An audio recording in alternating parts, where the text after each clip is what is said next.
Good afternoon मुलांनो. चला आपण आपल्या आजच्या अभ्यासाला सुरुवात करूया. या आधीच्या तासाला आपण EVSचा लेसन सुरू केला होता, हो की नाही? काय होतं लेसनचं नाव? आवर एन्व्हायरमेंट. ओके, चला बघूया. तर मग यात आपण काय बघितलं होतं की आपल्या आजूबाजूला अनेक गोष्टी असतात आणि ह्या सगळ्या आपल्याला ज्या आहेत त्या अनेक त्याच्यातल्या लिव्हिंग असतात, अनेक नॉन लिव्हिंग असतात. तसंच आपल्या ज्या गरजा असतात या सगळ्या गरजा आपल्या परिसरातनं पूर्ण केल्या जातात, बरोबर आहे की नाही? आता लिव्हिंग थिंग आणि नॉन लिव्हिंग थिंग यातला फरक काय? तर लिव्हिंग थिंग ज्या असतात, ज्या सजीव असतात त्या सगळ्यांना पाणी, अन्न, याची हवा याची गरज असते. तसेच ते आपल्यासारखा दुसरा जीव निर्माण करू शकतात, बरोबर आहे की नाही? मग हेच गोष्टी याच आपण एका व्हिडिओतून आज बघणार आहोत. सगळ्यांनी इकडे लक्ष द्यायचं आहे. बघा.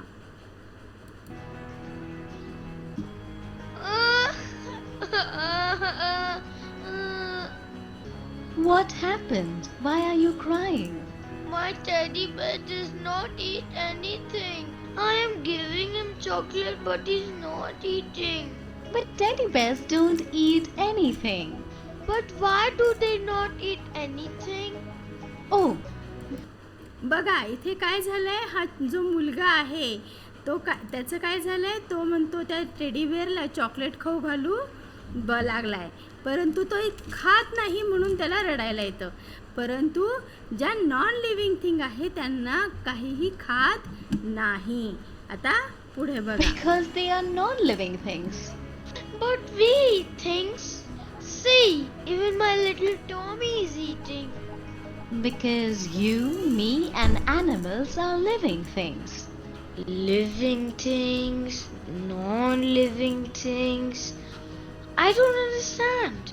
Okay, let's understand it. You know, the whole world is made up of living and non-living things. Like your teddy bear, this picture on the wall, this table, and the fan. These are all non-living things. Okay, I understand. Now please can you tell me the names of a few living things? You, me, Tommy, and the tree in the garden outside are all living things. But how can we know which thing is living and which thing is non-living? Very good question. It is very easy. Come, let's learn about the differences in the living and non-living things. Look at this chart. On the one side I have written living, and on the other side I have written non-living. So now you will write the differences between the two, right? Yes, you're right. You are my genius brother. Yes, I am. Because I watch MakeMeGenius.com every day. Let's start writing the differences. Tell me one difference between you and this fan. Oh, the fan does not eat anything. And even the teddy bear does not eat anything. So let's write the first difference. Living things eat and non-living things don't eat.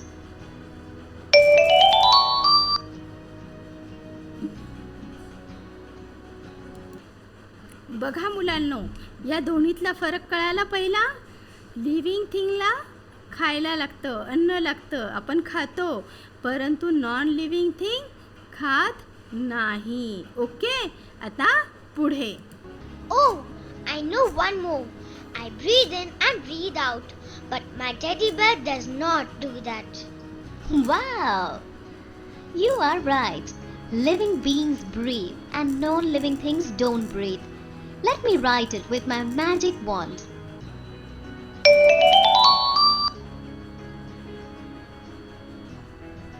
See that?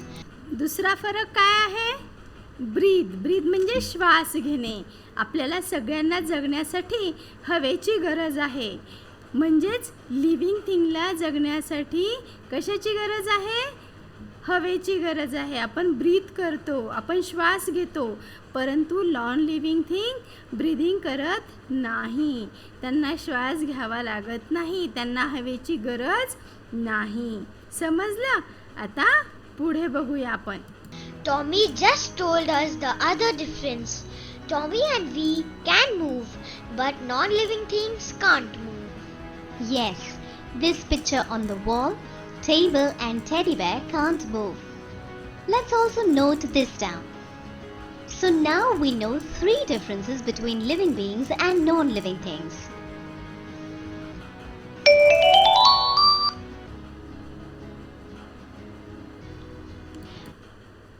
बघा मुलांनो, non living thing ज्या असतात त्या movement करत नाही. जसं की इथे दाखवलेला हे फोटो फ्रेम ही नॉन लिव्हिंग थिंग आहे. त्यामुळे ती एका ठिकाणाहून दुसऱ्या ठिकाणी जाईल का? नाही. जर तिला आपण एका बाजूने दुसऱ्या बाजूने नेऊन ठेवलं, एका ठिकाणाहून दुसऱ्या ठिकाणी, तरच ती हालचाल करू शकते. टेडी बिअरसुद्धा आपण जिथे ठेवू तिथेच राहील. इव्हन तुमची नोटबुकसुद्धा, टेक्स्टबुकसुद्धा तुम्ही जिथे ठेवता तिथेच ती राहणार आहे. ते स्वतःहून हालचाल करू शकत नाही. म्हणजेच ते नॉन लिव्हिंग थिंग आहेत, मूवेबल नाहीत नॉन लिव्हिंग थिंग. परंतु तुम्ही, मी, हा टॉमी हे काय होतं? एका ठिकाणावरून दुसऱ्या ठिकाणी जाऊ शकतो, हो की नाही? ही मुलं सुद्धा एका ठिकाणाहून दुसऱ्या ठिकाणी जाऊ शकतात. प्राणी, पशु, पक्षी हे काय करतात? हालचाल करत असतात, एका ठिकाणावरून दुसऱ्या ठिकाणी जात असतात. हा आता झाला तिसरा फरक. आता याच्यानंतर पुढे बघूया आपण. I can eat, I can move, I can breathe, I am a living thing. You are a good dancer. But I have one confusion. Look at this fan. It is moving. You said it is a non-living thing. But then, how is it moving? Okay. You see, Jimmy, this fan is not moving by itself. It is moving because of electricity. But you, me, and your teddy bear don't need electricity to help us move. Let's look on the road from this window. Look at those cars. They are moving on the road. But I know that these are moving because of gasoline or fuel. They can't move by themselves. So now you know the secret behind movement of non-living things. Do you want to learn more about the differences between these two? Yes, this is very interesting. I told you 3 differences. Now it is your turn. Let's look at this picture. Who is this with, Mom and Dad? Ha ha ha! It is me when I was smaller. So now you've grown up, correct? Yes, everybody grows up and becomes bigger and bigger. Look at you! Even you have grown up and become bigger. Can this stay? बघा मुलांनो, आता अजून एक तुम्हाला गोष्ट सांगायची मूवमेंटच्या बाबतीत. आता आपण मूवमेंट करतो, एका ठिकाणावरून दुसऱ्या ठिकाणी आपण आपली हालचाल करत असतो. आता हा फॅन आहे, हा फॅन गोल फिरतोय. म्हणजेच त्या मुलाचं म्हणणं काय, तुम्हाला काय वाटत असेल की हा हालतोय, परंतु हा जेव्हा हालतोय तर तेव्हा काय होतं आहे, तो कशामुळे हालतोय? त्याला इलेक्ट्रिसिटीमुळे, बरोबर आहे की नाही? विजेमुळे, विजेवर हा चालतो, त्यामुळे हा फॅन चालतोय, त्याची हालचाल होतीये. परंतु आपलं तसं आहे का? नाही. आपण आपल्या मनाने आपण स्वतःच हालचाल करत असतो. हा फरक आहे. तसंच गाड्यासुद्धा एका ठिकाणावरून दुसऱ्या ठिकाणी जातात, परंतु ते काही लिव्हिंग थिंग आहेत का? तर अजिबात नाही. गाड्या, रेल्वे, विमान हे सगळं नॉन लिव्हिंग थिंग आहे. त्यांना अन्न, पाणी, हवा याची गरज नसते. ते आपल्यासारखा दुसरा जीव निर्माण करू शकत नाही. हालचाल कशामुळे होती? तर त्यांच्यामध्ये विविध इंधनं वापरली जातात, विजेचा वापर केला जातो, त्यामुळे या गोष्टींची हालचाल होत असते. ओके, समजलं? It will become bigger? No, Even my teddy bear did not grow up. It's of the same size even in the picture. That's absolutely correct. That is the difference. Living beings grow up, but non-living beings don't grow up.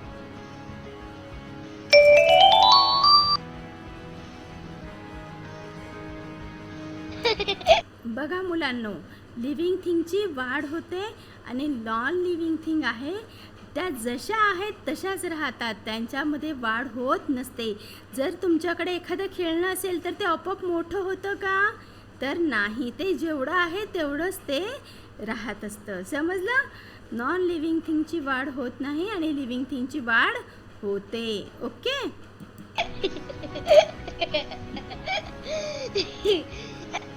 What happened? You tickled me. I just touched you and you're laughing. Let me touch this table. Let's see whether it laughs. Nothing will happen to it. It is a non-living thing. It will not respond. You are a smart boy. You've told me the fifth point.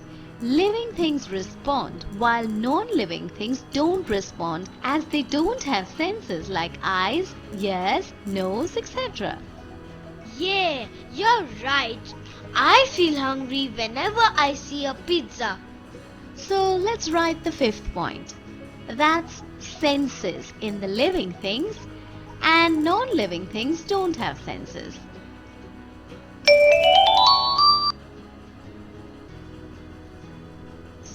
So now you know why your teddy bear did not eat your chocolate.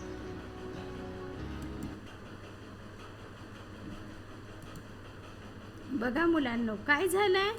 Living thing आणि non living थिंगमध्ये काय फरक आहे? आपल्याला जाणवतं, sense असतो, हो की नाही?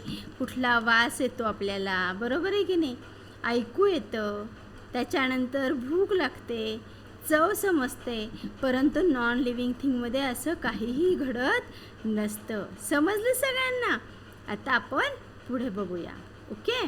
बघा आता, कॅन यू टेल, आता तुम्ही मला सांगायचे, are the things in these pictures living or non living? इथे जे चित्र दाखवलेले त्या चित्रातल्या ज्या वस्तू आहेत त्या लिव्हिंग आहेत की नॉन लिव्हिंग थिंग आहेत?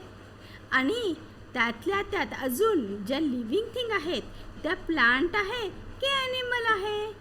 Is it a plant or an animal? बघा आता सगळ्यात आधी इथे आपण बघूया,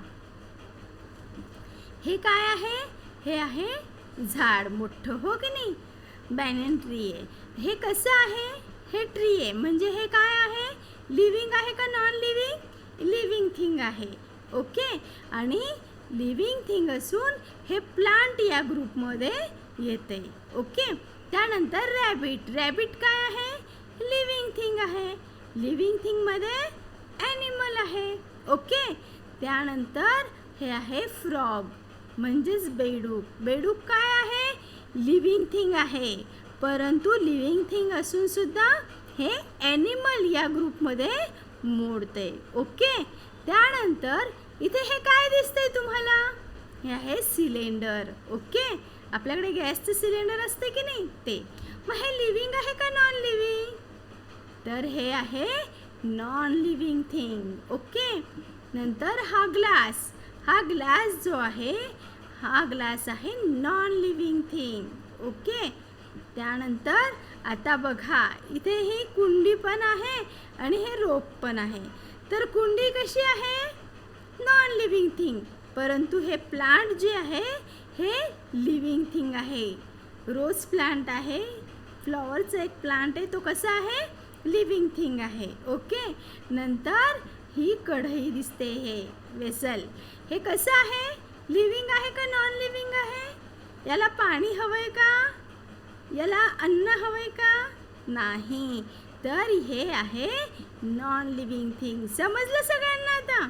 आता आपण थोडंसं पुढे जाऊया. बघा, a railway engine goes to and fro. रेल्वेचं जे इंजिन असतं ते मागे पुढे जात असतं. It is a living or non living? आता तुम्ही सांगा बरं, हे लिव्हिंग असेल की नॉन लिव्हिंग? बरोबर, नॉन लिव्हिंग. कारण आपण मगाशीच बघितलं, गाड्या जाता येतात किंवा निर्जीव वस्तूंच्या हालचाली होतात जसं की फॅन, परंतु त्या नॉन लिव्हिंगच असतात. बरोबर आहे की नाही? त्याच्यानंतर पुढे बघूया. Wood comes from trees which are living thing. A chair is made from wood. Now is the chair living or non living thing. बघा आता लाकूड आपण काय म्हणतो, झाड हे लिव्हिंग थिंग आहे, परंतु ज्यावेळेस झाड आपण तोडतो झाडाचं लाकूड वेगळं होतं. तर लाकडाला जर आपण नुसतं पाणी दिलं तर ते मोठं होणार आहेत का? नाही. किंवा चेअर, लाकडापासून तयार केलेली चेअर आहे, खुर्ची आहे, त्या खुर्चीला आपण पाणी दिलं तर ती मोठी होणार का खुर्ची? तर नाही. किंवा त्यापासून दुसरी खुर्ची तयार होईल का? नाही. ती खुर्ची जेवते का? नाही. म्हणून ही लाकडापासून जरी तयार झालेली असली खुर्ची तरी ती काय आहे? Non living thing. समजलं सगळ्यांना? आता इथे बघा, which birds do you see in your surroundings. तुमच्या परिसरात तुम्हाला कोणकोणते पक्षी दिसतात? Can you name some things that are made from stone. बघा, दगडापासून तयार झालेल्या विविध वस्तूंची नावं तुम्हाला लिहायची. आता या दोन्ही हे दोन जे प्रश्न आहे या दोन्ही प्रश्नांची उत्तरं तुम्हाला लिहायची आहेत. समजलं का सगळ्यांना मी काय सांगतेय? बघा इथे काय आहे हा प्रश्न.